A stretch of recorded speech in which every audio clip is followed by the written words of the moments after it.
atrium. And I want to welcome you to the inaugural meeting of the Hampton Bays Alliance. I want to thank you all for taking the plunge, coming out to see what this is about. This is a new organization. We just formed it in February. Today I have in the front row co-founders Christine Taylor with the Hampton Bays Chamber of Commerce, as well as Helen Burgess, who's on the Town of Southampton Zoning Board of Appeals with me. And she's on that, yes, she's on the Housing Authority as well. You should know that. And you know, I'm really glad to see everybody here. We've put the word out as to what we are going to do or what we are trying to do with this organization. And I love to see that it resonated with people. I also want to introduce, tonight with us, we have Town Planning and Development Administrator Janice Scherer.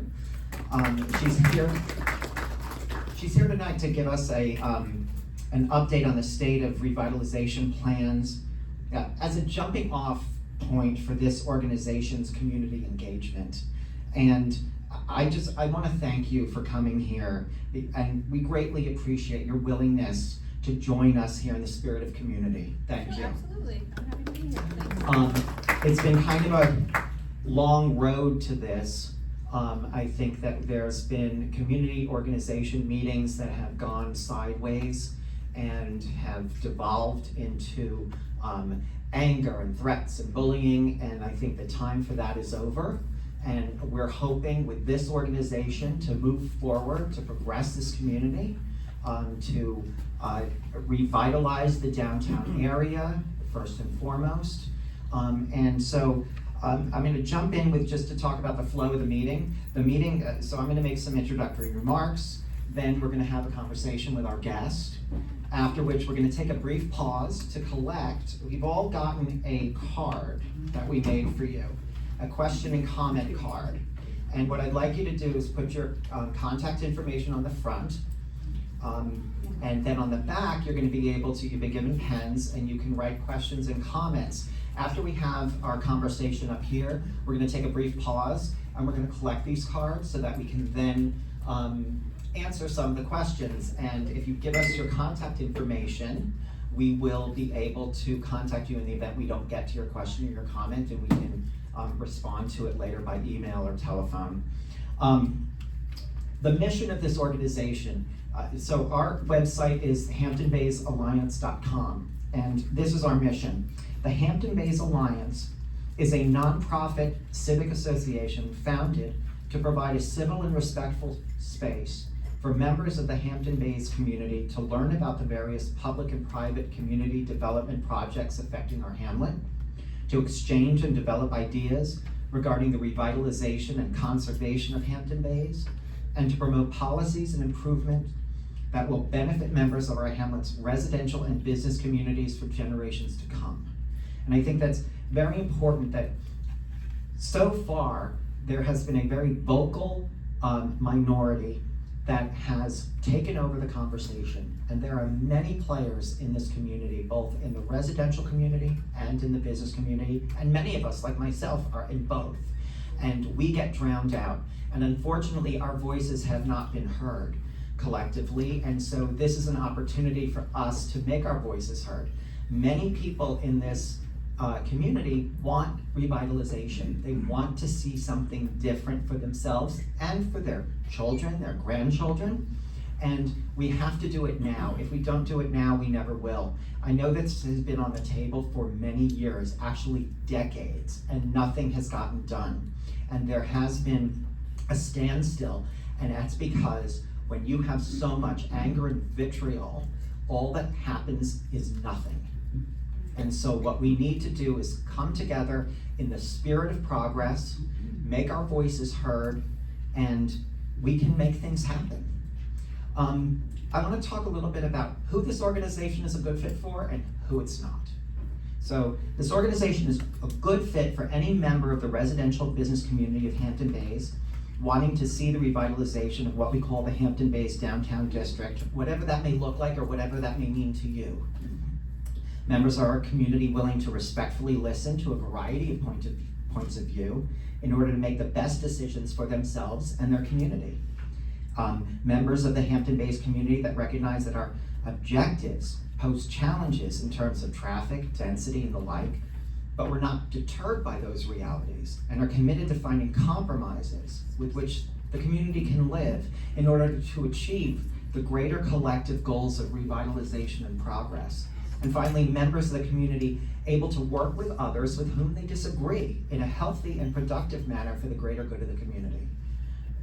People who this organization isn't a good fit for are going to be anyone adamantly opposed to development in any way, shape, or form without thinking in terms of what else they might want. Persons convinced that town government, elected officials, town employees are against them, out to get them, or the enemy.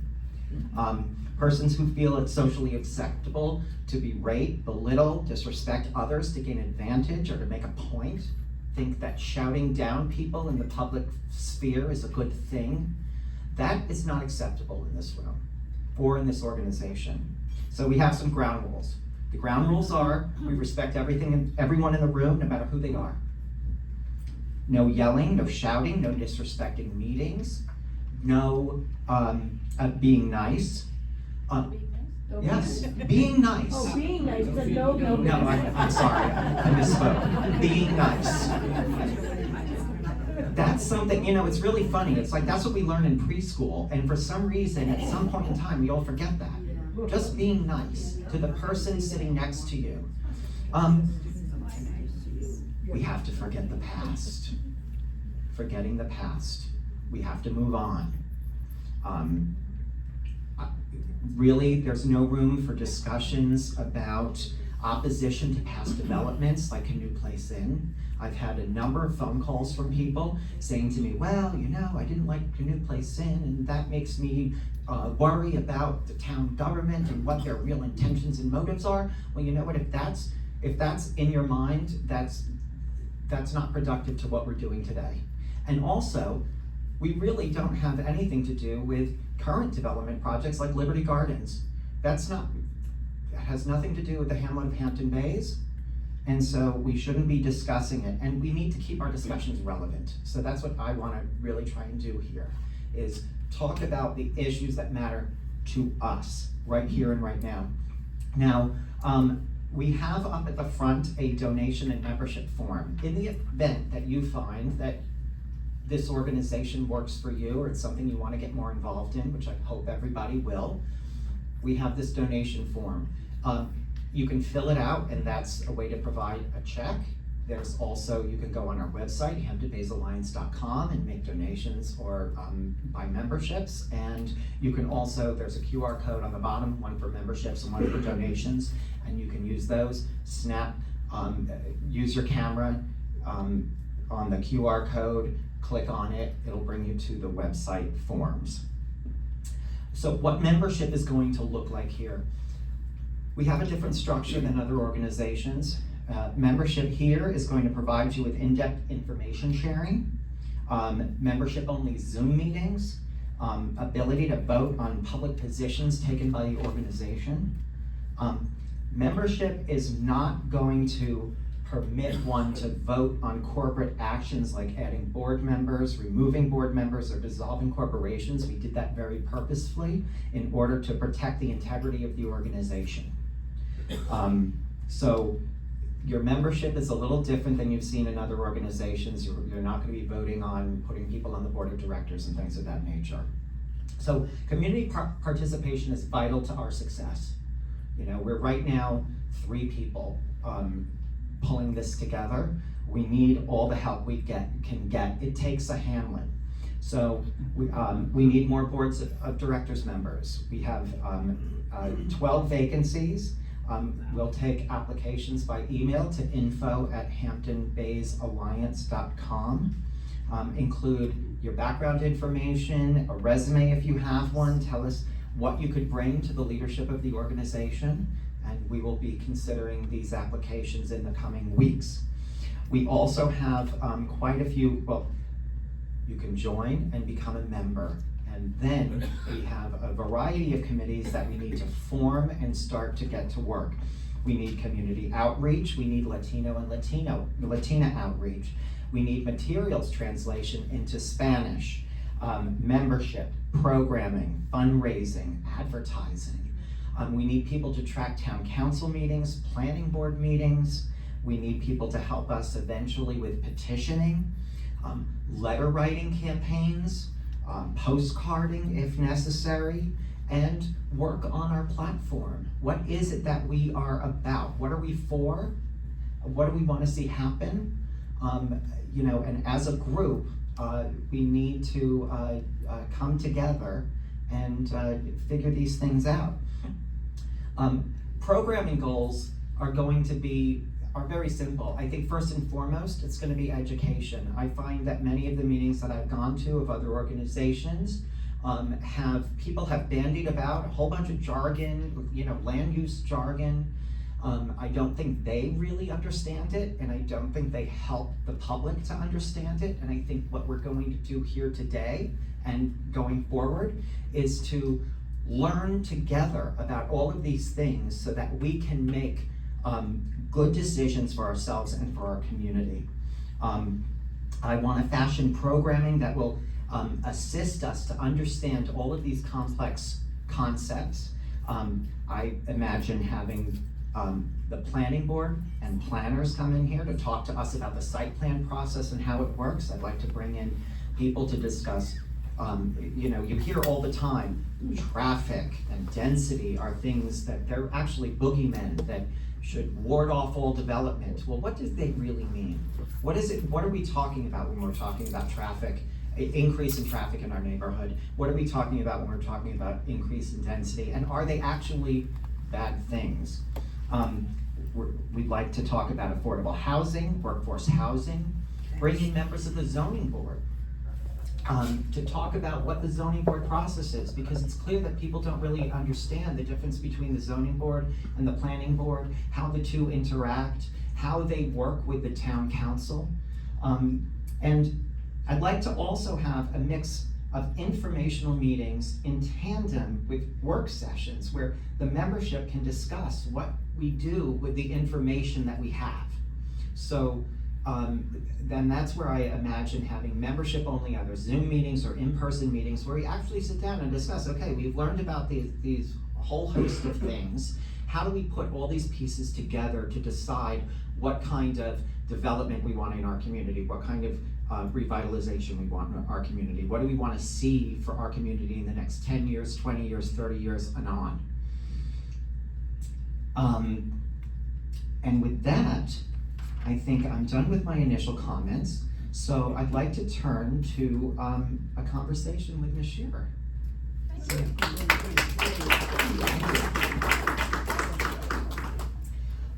Okay, so Janice, and it's gonna be weird, I'm gonna be like,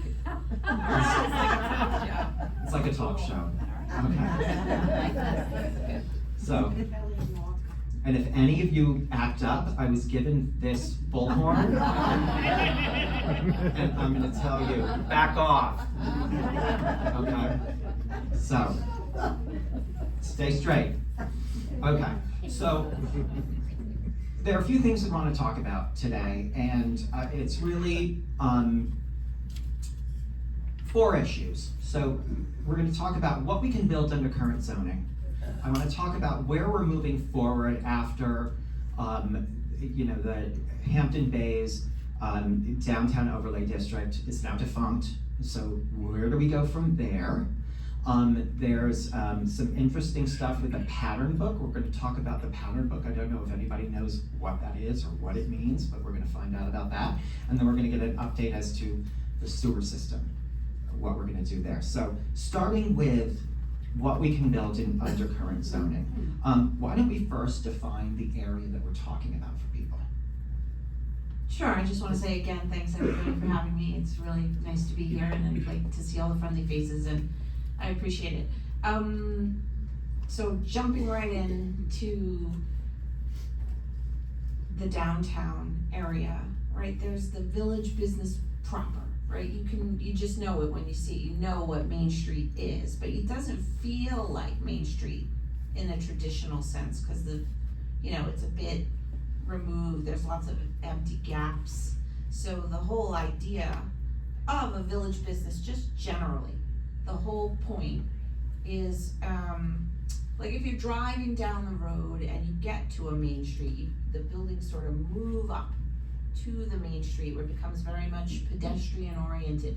And then as you leave a town center, it starts to fan out again, right? And then it's sort of, so you can see that pattern as you drive through town and go on County Road 39, we have 50-foot wide big setbacks, and then the building, you'll notice, you see all the landscaping, but then when you get to Bridgehampton, right? Like when you're driving now, you're in a village. So just that sense of that is what village business is all about. It is true, we want to have quaint, adorable, cute little buildings in village business districts. Hamlet office, Hamlet commercial are districts that we created early 2000s. So this was last year, this is gonna be 21 years for me in June that I've been here. And when I first got here, my first assignment was to work on Hampton Bays. And no one has ever agreed in all this time as to what should be. And so it hasn't been anything really, it's just stayed this way. So there's been a lot of, iterations of what should we do, how should we do it. So village business, what can we do? The general gist is to have the buildings in the front, the parking in the back, and feel and look like a village, like you're on Main Street. But where exactly are we talking about? Just so we can define, no, it's okay. Define geographically. I'm gonna hold so you can use your hands, cause you're a hand talker. I'm Italian, yeah. So, I would say that it's, Springville to Ponquag, what we've been focusing on, Springville to Ponquag there and leading up to the park, because we invested millions of dollars in Good Ground Park. And the idea was there's all this vacant land in between Main Street, what is Montauk Highway, and the park. So that's been the area of hyper focus. That doesn't mean that there's no other part of Hampton Bays that we're concerned about. The whole corridor is important, but that's the village business, and then Good Ground Road is the other side of that. Okay, and so there's been some discussion and disagreement as to what could be built under current zoning. And I know that the town planners like yourself has said that you could build under certain conditions up to 40,000 square foot buildings, which would be enormous. And to give everybody a sense of what we're talking about, Macy's in the Hampton Bays Plaza is about 50,000 square feet. King Cullen is, I believe, 40. Oh, it's 40? And Stop and Shop is definitely 50. Yeah, Stop and Shop's 50, and I think, and King Cullen, I think, is 50-ish as well. Yeah, 40 to 50. I Okay. would say 40, but it could be 50. But Okay. Stop and Shop's definitely 50. So the idea there is that because these lots in this area that we're talking about, between Montauk Highway and the park, are so big and deep, they could be subdivided. When you subdivide those lots, each one of those lots could have a maximum of, let's say, 15,000. There's all these different iterations and disclaimers and all these things, but let's just put that aside and say, okay, if each one could have 15,000 and you can get a bunch of lots, in VB there's a 0 lot line setback. So buildings can go to buildings. So each one, 15, 15, 15, now you're getting up there. And that's a gimmick, but that's what you can do. It's completely legitimate to do something like that. So we're trying to avoid that. We're trying to say we don't want necessarily that. Someone who's got the land and wants to do something like that would say, well, why not? That's cheaper, easier to build, better for me, but we've been always trying to avoid the big box and and that's why we have the 15,000 square foot limitation, because we don't want the big box. But because those lots are so big and VB has a 0 lot line situation, and if that's where we came up with that concern. So, and when we're talking VB, we're talking Village Business VB District for zoning purposes. That is what it is currently zoned right now. So just looking at it as what is this and what can they do? and that's not to scare anyone and say, oh my God, somebody's coming in tomorrow with this huge big box, thing, and we don't want this. That's just to say that is a potential scenario. There's multitudes of scenarios that could happen, and trying to make sure that we're getting what we want. We were asked to have the consultants we were working with on a concept plan look at that, and so they did. And could it be refined? Yes. Is it an engineered plan that should go through site plan? No, it was a conceptual drawing, right? And so that's where, if anybody had seen that or have heard that criticism, it was just really an exercise, like what could they, if we put these together, what would that look like? That kind Okay, of thing. so the 40,000 is just, it is Mormon here. So the 40,000 is just what could happen under a certain set of circumstances. Yes, right. Okay, so the way I always look at this is, as an attorney, I have clients come to me and I am counseling them on their case or whatever the situation is, and I say to them, well, what could happen is blah, blah, blah, blah, blah, whatever it is. And very often I hear, that will never happen. And my answer is that we need to talk about possibilities as opposed to likelihoods. And I don't ever prepare for likelihood. I prepare for possibilities. It may have a 1% chance of occurring, but God forbid that 1% chance occurs, and then you're stuck in a situation where you haven't prepared for it. So. True, and I would say to that, we can't plan for the general uncertainty of life itself. There's so many uncertainties and unknowns and possibilities. There's just, so there's always that gotcha. We're just planners. We don't know what's gonna happen. If I had a crystal ball, that would be great, but I don't, so we can only just plan for what we think, but we can't know with 100% accuracy or certainty, because nobody does. And anybody that tells you that they do is lying, because that's just not what life is. So there's that. Right, and now I reached out, so there's, Start with that. well, I do want to address something, because one of the members of the board of directors of the Hampton Bays Civic Association has expressed her disagreement with this. The woman is named Gail Lombardi, and so I reached out to her for a comment, and she reached out back to me, referring to the floor area dimensions of just the Village Business District as being that you can only ever go as high as 15,000 square feet. Now, a question that I had is, in certain site plans, there's something called the Hamlet Retail Center. Can you talk a little bit about what the Hamlet Retail Center is in terms of what could be built under that in the VB zone? Well, yeah, but I wasn't prepared to really dive in, but yes, Hamlet Retail Center is basically, like I just said, multiple retail uses in a center, basically a strip mall, which we have at the movie theater, or, that is the pattern there. So it's already, yeah, well, but that's shopping center business, Right. but in a village business, yeah, it's basically a bunch of commercial uses aggregated into one building where you got your pizza and your Chinese food and whatever, and it amounts to potentially a strip mall. And when it gets to a certain size, that's why we say it's not permitted in BB, because now you're getting to that shopping center, scale. And so it cuts off at 15,000, but like I said, I can have a building of 15 and then butt it up to another 15 and another, because the lot is, 1,000 feet deep. So that's where I get my 60, and that because I have 0 lot line. Okay. So the general point is, yeah, you can only get 15 or 5, but you can stack those, and that's what's lost in her. She doesn't know all the tricks that we know.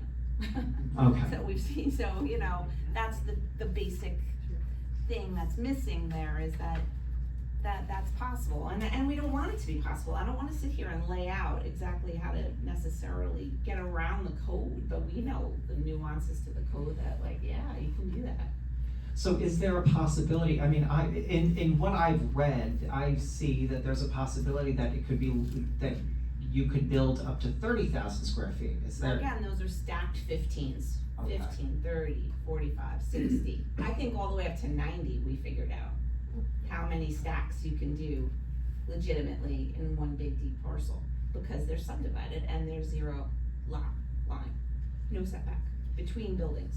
So you can have a party wall and a door, and you can have a building that goes on, you know, and you would know better than me, but, so that's why. That's Okay. why we're concerned, that's why we drew those little, you know, the architect drew those little boxes, and we're like, "Ugh, we don't, at least, I just wanna get one thing straight. It's not what I want, it's what you want. I have no preference, other than, you know, nice design. I just think it should look really beautiful. But if you said, we love the big box, we want the big box, we would have a big, you know what I mean? It really isn't up to me. It's up to me to make sure people comply with the code. And it's up to the building department to make sure it's built safely. And it's up to the, you know, these things are all put together so that the public can be assured that whatever is happening is in your benefit. But it's really not my preference. I just wanna make that clear. Absolutely, and it seems to me that we as a community can possibly do whatever we want. If we want something different than that, it's at our disposal. Here's a question, can it be whatever we want though, or these are privately owned parcels? they're So it's privately really owned. whatever the owners want. Well, so Within the zoning, zoning. the whole validity of zoning, the only way that zoning itself is constitutional is for the purpose of public health, safety, and welfare. Otherwise, private property rights prevail, always. Your constitutional right, we are all bound by everyone's private property rights. You have the right to do something on your private property. And we have to, the zoning then puts in place the limitations or the, you know, making sure of the safety and the, you know, that it's not a nuisance or that it's not, you know, causing another thing to happen, an unforeseen detriment to anyone around it. Other than that, yes, it is the private property owner's real preference, but we put zoning on top of things and we get very like, no, you can't, you've gotta do, you know, all these, this, that, or the other thing. What we're really saying is, okay, these things are permitted, no questions asked, you walk into the building department, you can get a permit. These things may be permitted if you meet our criteria, and the criteria are supposed to be for the benefit of the public, for your own safety. Like, it can't be beyond this level, this scope of this, because it's going to harm somebody. If it was found to not, you know, bother anybody, then it should be allowed. But we typically say community character is important. Community character in Southampton is a very important consideration. So we're always trying to understand what's your character and what you want to look like and be like. And that's how we get a product that isn't arbitrary, or isn't some like hodgepodge or something that looks terrible. Right, but we can have influence on what goes in there, You can, but with regard to community, input and whatnot. Once a building is built, like a butcher can then be a baker, and then a candlestick, like, it doesn't matter, we don't, you know, once you have something there and it's retail to retail, because life's always moving and changing, and one day this is the big thing and the next day it's not, and something else comes its way. So we just need to be able to adapt and move with the time. So our whole premise over time has been form over function, meaning that if it looks good and it can stand the test of time, then it doesn't really matter what the use is, as you know, as long as it's not anything egregious. Okay, so the Hampton Bays downtown overlay district is gone right now, so we're gonna just move on from that, correct? Yeah, that's fine. And right now, there's nothing in its place. There's nothing in this place. Okay, so, there was a town board work session, on April 4th, in which there was a discussion of mixed-use zoning as a potential option, to move forward on this front. Could you, describe that a little bit for us.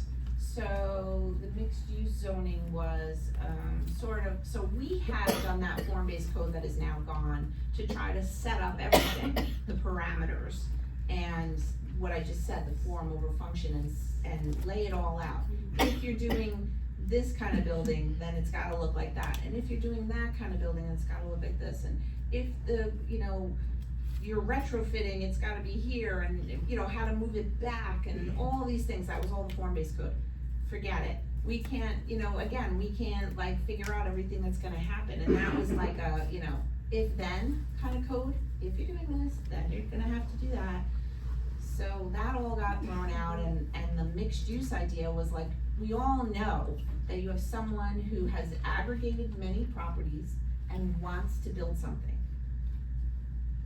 Let the guy propose something. Like, we can't get ahead of it and say it's gotta be this or that or the other thing. We just need to say, with conditions, allow for someone to come in and propose a mixed-use development plan, and then we can all react to that plan that somebody actually is doing instead of our hypothetical scenario plans that are not real. Ours are concepts. So, Is a question allowed? I'd kind of rather leave it to the end, and write it down, and then we can ask them all. So one question I had is, why have, and we know who we're talking about, Yeah. the landowner we're talking about is Alfred Kayola. Why hasn't he just submitted a site plan application through the planning board? because what he wants to do exceeds what the zoning allows. Okay, so we need to do, if we want to, allow, if we want that to occur, if we want him to build what his vision is, we need to change the zoning, correct? Well, no, because I think it should stay VB with a separate category called mixed use, where someone can just apply a mixed use category in that zone. And Okay, that so what would apply- that look like? Well, I think that we haven't figured out it would probably be, what the town board said at the work session was that they wanted it to be a special use permit through them.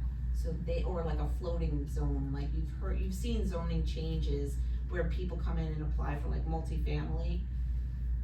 And then it's called landing it, and it's like, the words we use are silly, but, so we have zoning on the map, and then we have zoning in the books. And the zoning in the books are called like floating zones, and meaning that they're not anywhere until they're placed there, but they're possible. So they're like, they exist in potential, right? They're able to be, and then if the conditions are right, they can be placed there. So we're talking about mixed use as a floating zone where someone comes in and goes, well, I have, whatever the acres standard is, and I have, whatever our standards are to land it, which we have to develop, then they can apply. So that's, So are you we're not gonna say, it has to be this way or that way. Let him just apply and us react to that, instead of us lay out all these things and be sort of accused of like, paving the way or something. We were trying to like create something for everyone, to all, property owners in downtown. The point was to revitalize, and so we thought if we did all the environmental review and the town paid for all these things out, that was a barrier to redevelopment that got removed, and they would be able to come forward under our analysis and not have to pay like hundreds of thousands of dollars to do a secret analysis and all this. They could just come in, as long as they were under our thresholds, they could just come in, and that all blew up, terribly, but that was the point.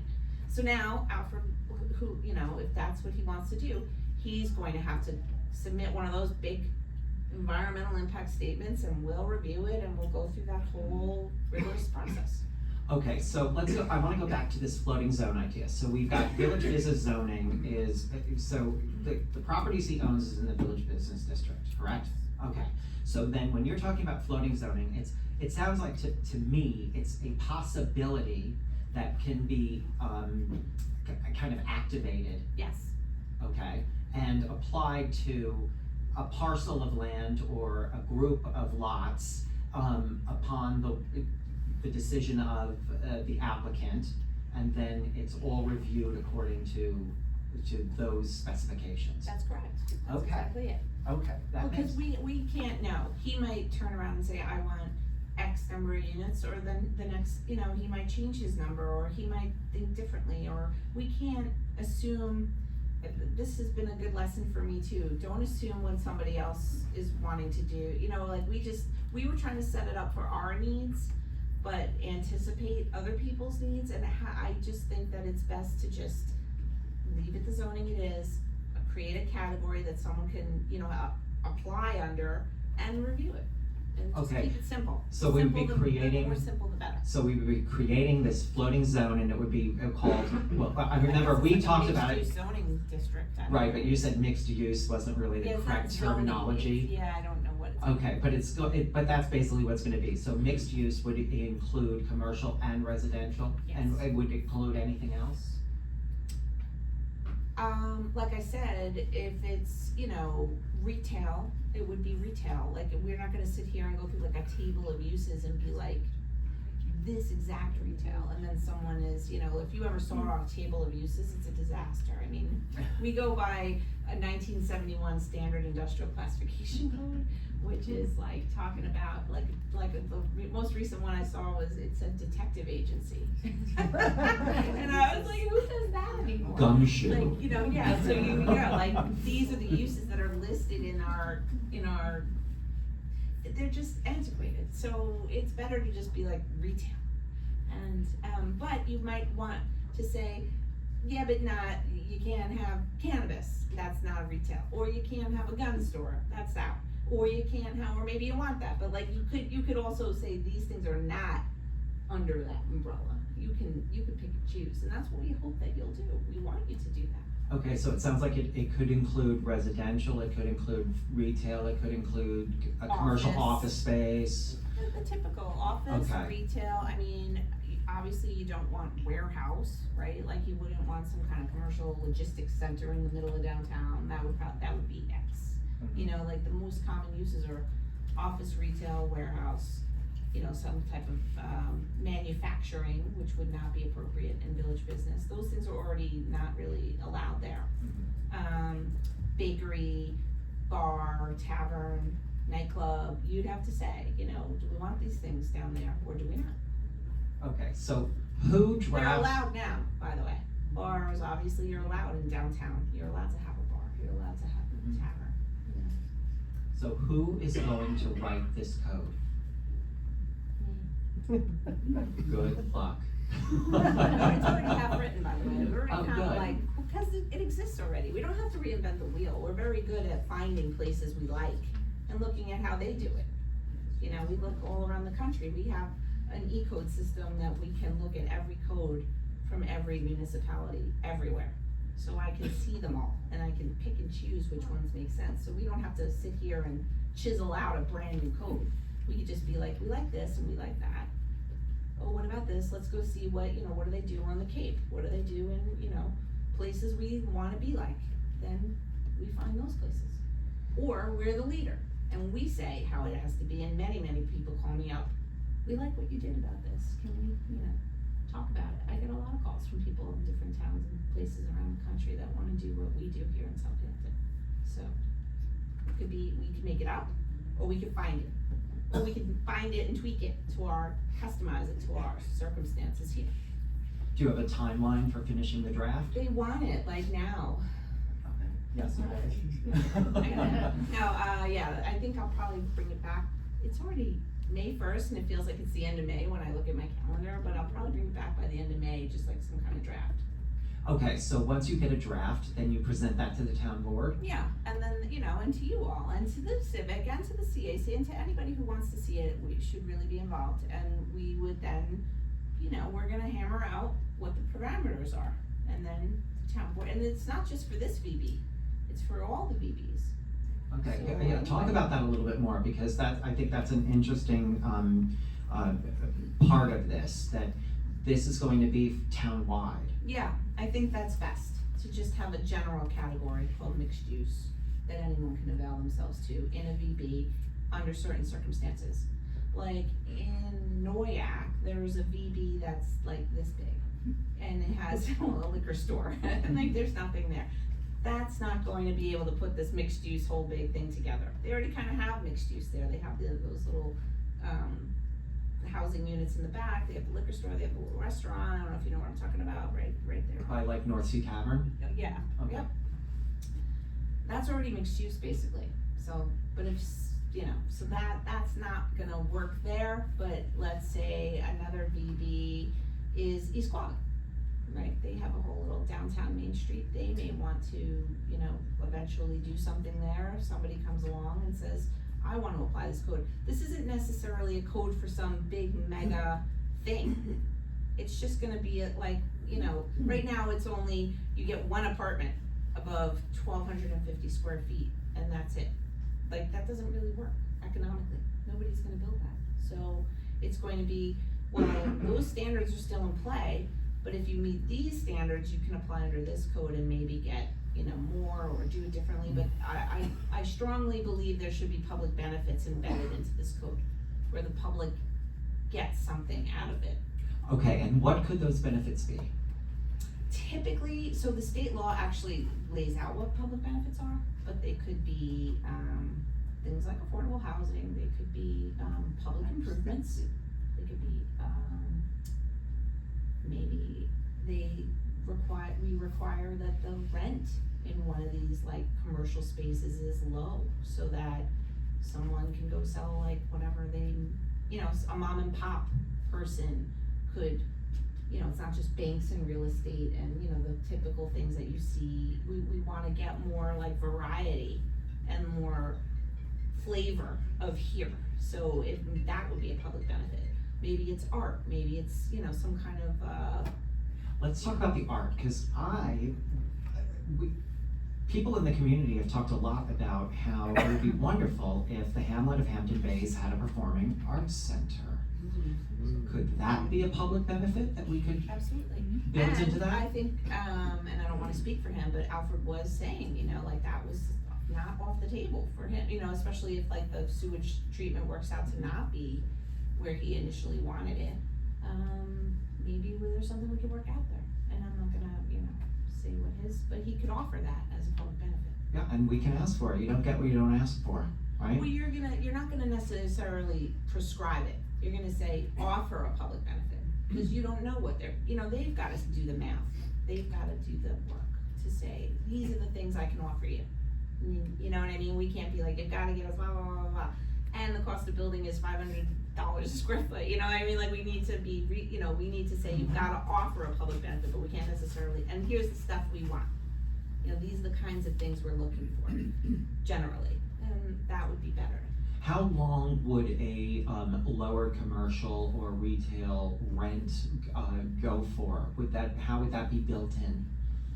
I mean, I was just making that up, but I love that idea. I don't know, but I mean, like, see, we used to have PDDs and it was so much easier then. I know people like were all about like outlawing them, but. Okay, let's go back. So PDD, what does it stand for? Plan Development District.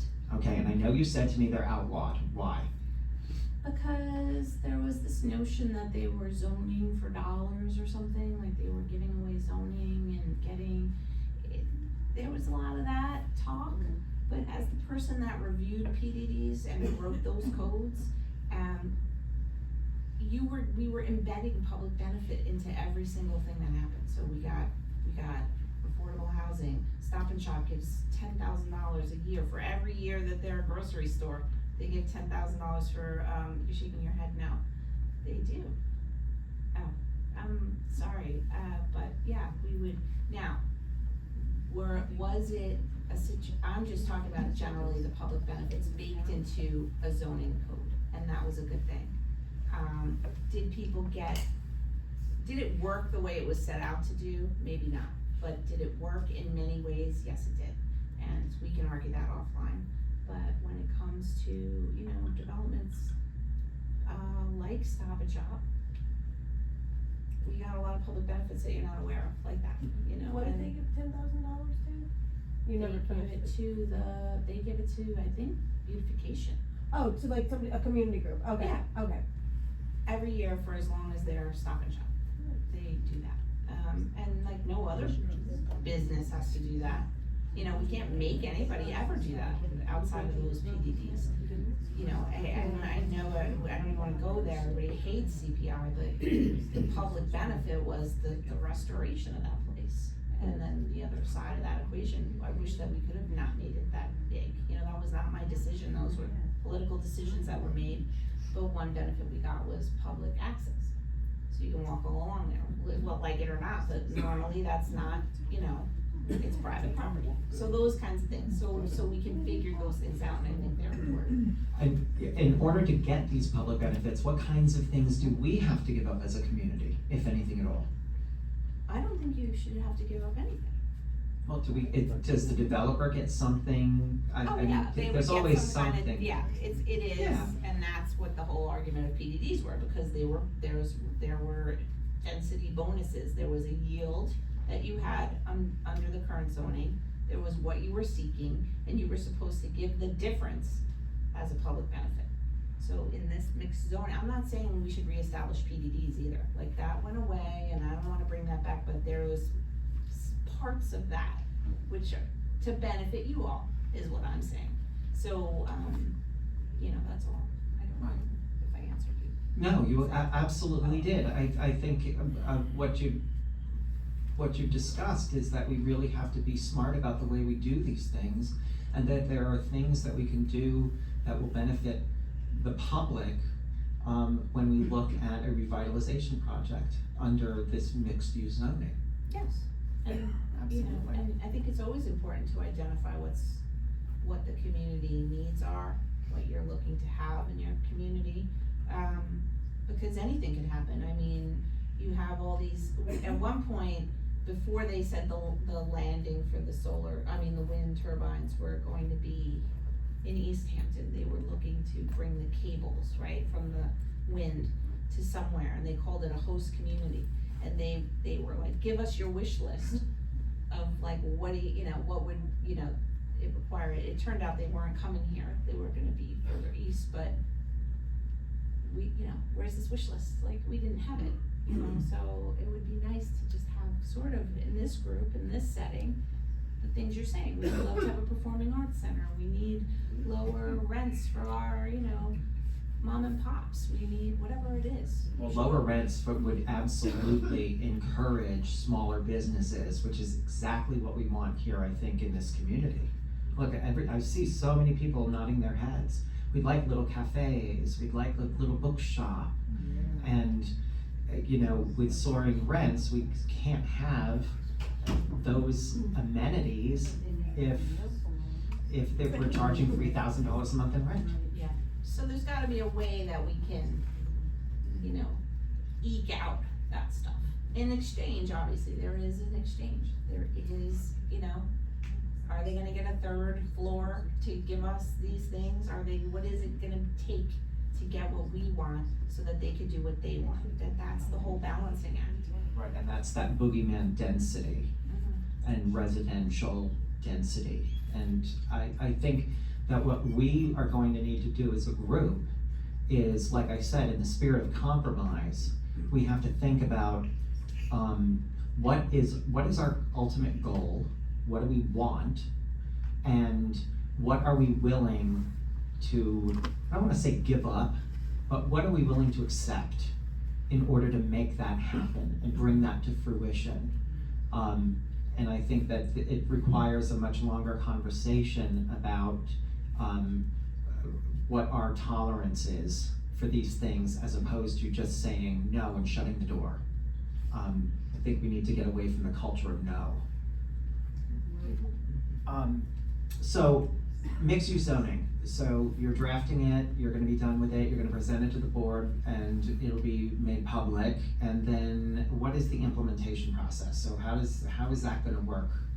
Oh, like any other code, we would publish a notice of hearing, we refer it out to, you know, we expect you guys to, you know, to talk about it, give us, you know, input.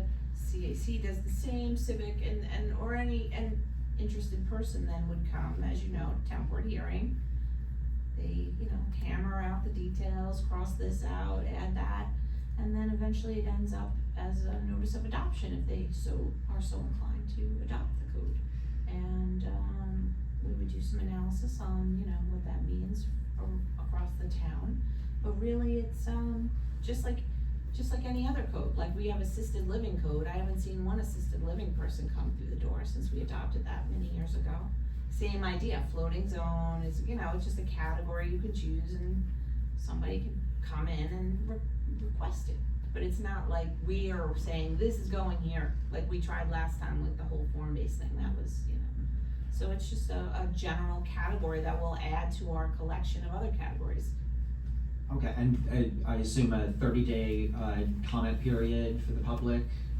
Oh, yeah, I mean, Like the any board will other- decide if it's very contentious, if it's gonna take, it can take as long as it's gonna take. A lot of dialogue, I'm sure will be around that. So it could take several months, it could be fairly quickly. It really comes down to the amount of public support. If there's public opposition, it takes a lot longer. If there's public support, it's quicker. So, but of course, we wanna make sure we're getting it right, because we hate to go back and have to redo it, which, we don't always get it right, so I wanna be sure this time we do.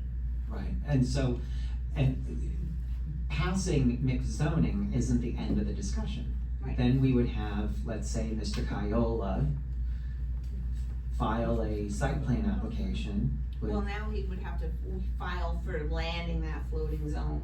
I think the way the board said they wanted it to go to the elected officials, not just straight to the planning board. We had wanted it just a regular, like assisted living, it doesn't go to the town board, it just goes to the planning board. But because they know that Hampton Bays is one of the BBs, they want it to go to them.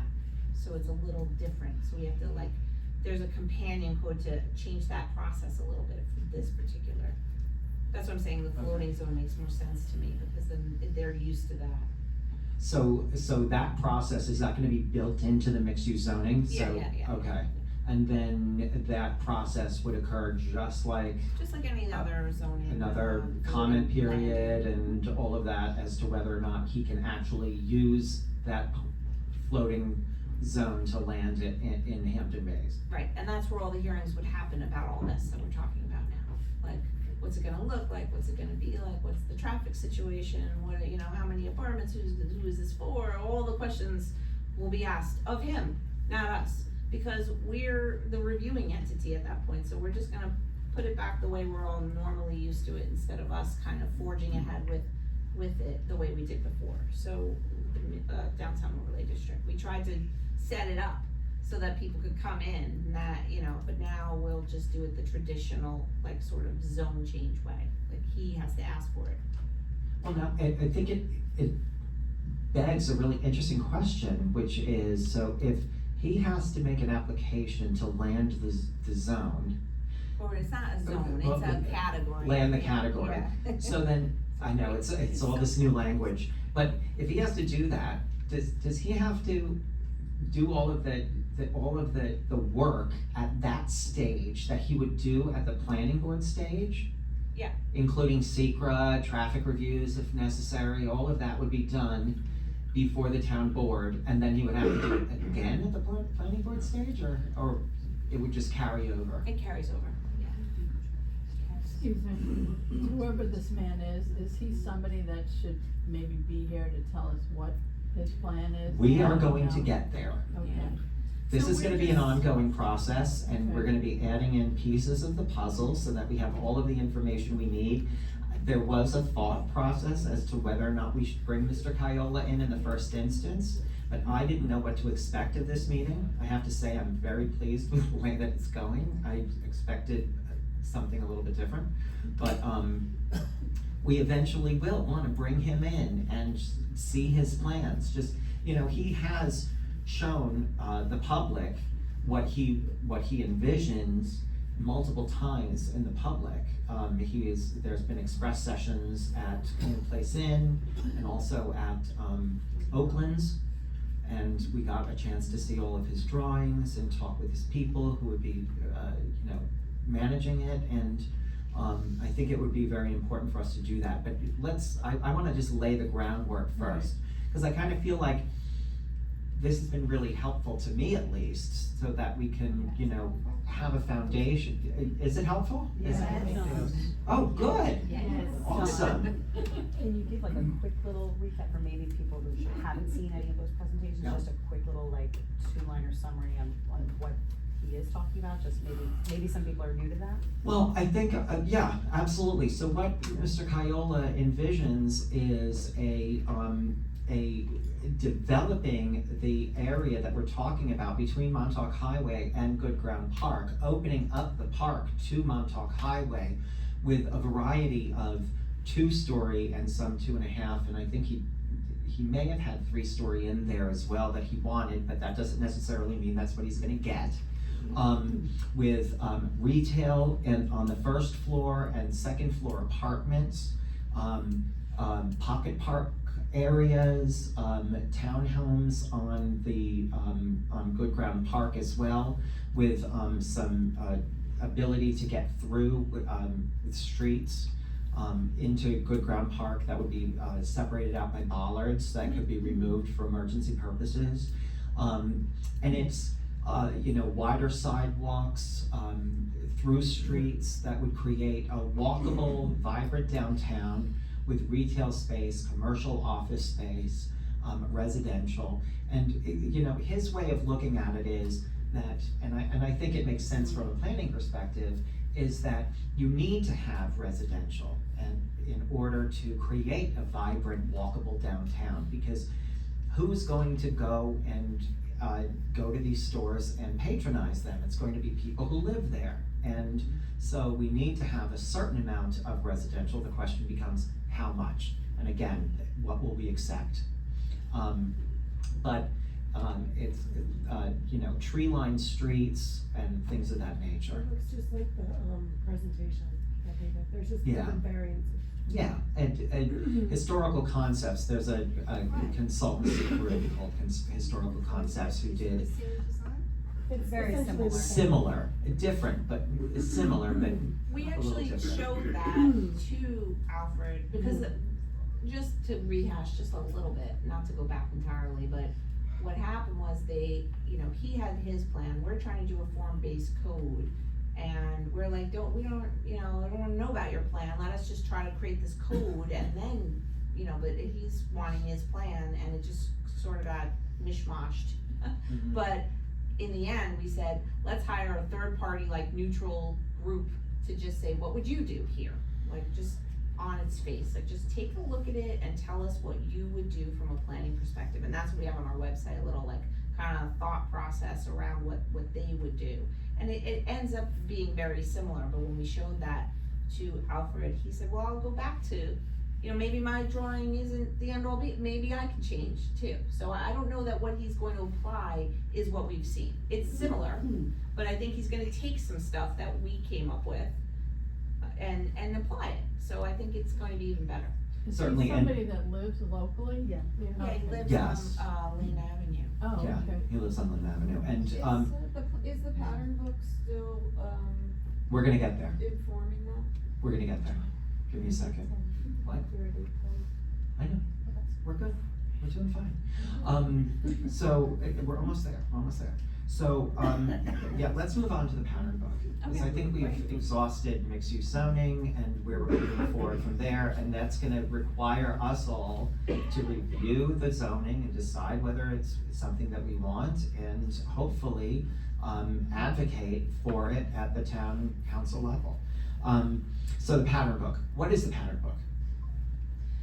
So when people come to the planning board, just generally for any building, they wanna come and build, a bank, or they wanna build, comes to mind is like AutoZone. We always say to them, we don't want your basic corporate franchise AutoZone, we want Hampton Bays AutoZone. We want a different AutoZone, we don't want the same one that you're gonna see somewhere else. Change it. And then there's always the danger that when they give it back to us and it still looks like the same old AutoZone, and we still don't like it, they say, you're arbitrary, you're just making this up now, you have nothing to hold this against, you're not showing me what, how do I know what you need or want? And a pattern book is just that. A pattern book sets out the standards that by which we can hold somebody up against and say, you're not making it here. This isn't what this is supposed to look like. So these are like architectural Yes, standards, they're architectural elements standards. for the outside exterior that we expect every landlord, every landowner to abide by. And by abide by, what we mean to say is, you know, there's a lot of like, don't do this, do this. So if you're gonna build this kind of style with this kind of roof, these are the windows that go with that. Don't put some weirdo thing over here, you know, but, you know, just try to make it so that it looks like that. Don't hodgepodge it, and that's really what it comes down to. Is the King Cullen Shopping Center the pattern book? Is there anything in Hampton Bays that is used the pattern book yet? Not yet, no, but we What did, about McDonald's? well, when we were, McDonald's was one, and Stop and Shop is something else that that was a PDD, long story short, we had them do like this incredible design because it was like a court settlement and we could, but I mean, you know, you'll never see another Stop and Shop like that ever again. But that's not the pattern book. What the pattern book does is it picks 4 different styles that are indigenous to Hampton Bays, and they call them like,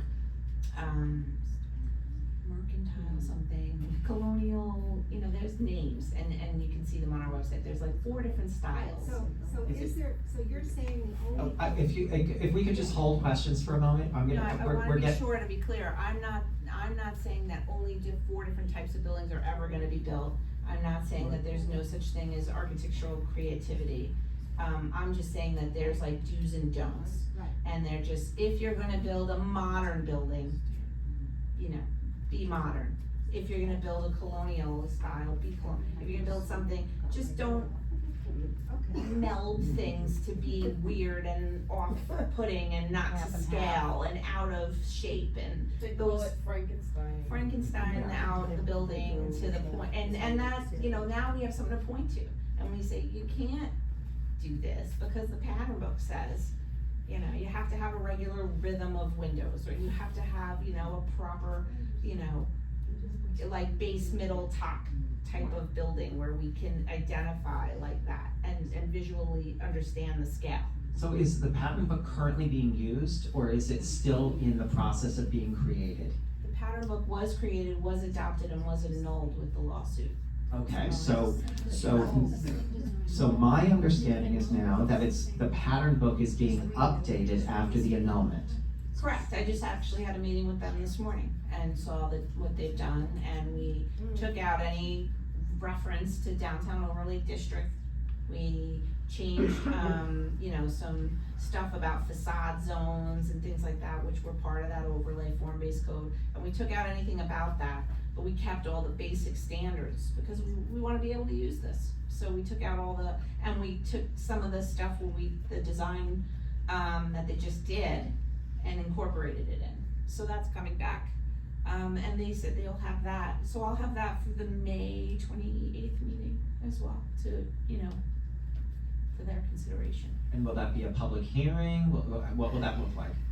I'll probably bring it back as a work session before that end of May, just to show everybody, and then it's just, I guess they could have a public hearing if they want to. It really comes down, they could just put a resolution on to re-adopt it if they were happy with it, but they could hear from the public, which is nice. And people could say we like it, or look at it, or make recommendations to change it, so it's always good to include a public process.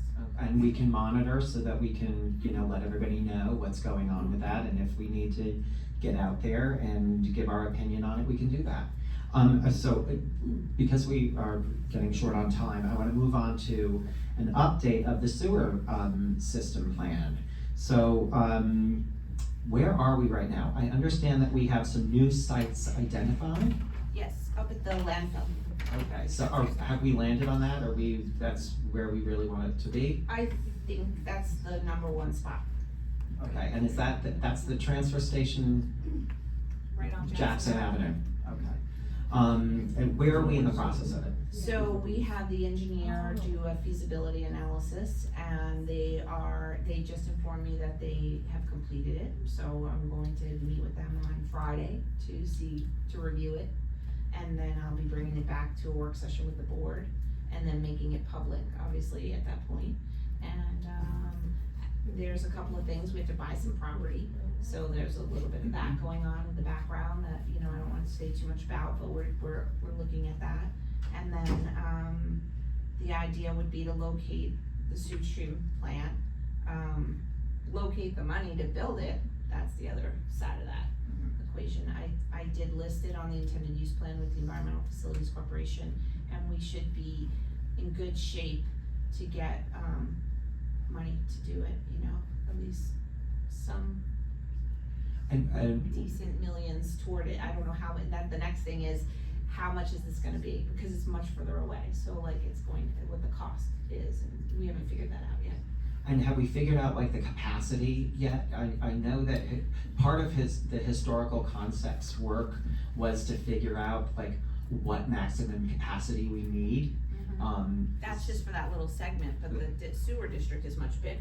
Okay, so let's define the sewer district. What are we looking at The sewer now? district is sort of from the end of, 24, I think the end of, you know, all the way to King Cullen. So from the diner to King Cullen? Yeah. Okay. Maybe a little west of the 24. With the ability to expand eventually, right? We would like to keep it as the commercial corridor. The only expansion of the district would be to pick up the existing homes and things like that that are like super dense, you know, that are contributing to the water quality issues of like Tiana Bay and Shinnecock, you know, so the expansion wouldn't be for like more development. It would be to take offline like people on individual sanitary systems. Yeah. So if their system's failing, you would have to hook up. Yeah, but that's like like a future phase. Yeah. Yeah, but for now, we're just keeping it the commercial district, just the commercial corridor only. So would this be expandable to include Tiana Bay, the Tiana Bay area or the Shinnecock Bay area? Or would we then need other transfer stations and No, things you of that nature? Yeah, you'd have to have the land area. We didn't really look at it for that. Of course, that would be, you know, a very future plan. But if you do it up there at the transfer station, there's enough land that, you know, people in the future can think about that. But, So the initial plan is for the businesses and would be paid for by businesses and grant money, not taxpayers all throughout the neighborhood. only people in the district. I think that's important to reiterate. Yes, it's not for single family homes, it's not for the general And so taxpayer. the taxpayers don't have to pay for it. Only if you're in the district. Then that, the district is, what we're talking about when we say district, is taxing district. It's a taxation on the people there to pay for that infrastructure, to service that area. The business district. And it's a good thing we're bringing up taxes, because taxes has been another like key issue that's been a reason not to do anything. And I think that future programming here, I'd like to bring in our tax receiver quite possibly and talk to us all about the implications of our taxes, because that, you know, ultimately your pocketbook matters. And so I think that's a really ripe area for future conversation. Okay, I think, anything else? I think I'd like to, if we could take a quick pause so we can collect your question and comment cards, and then we'll take some questions. If anyone has any else collecting them? I'll do this side. Do you have any questions?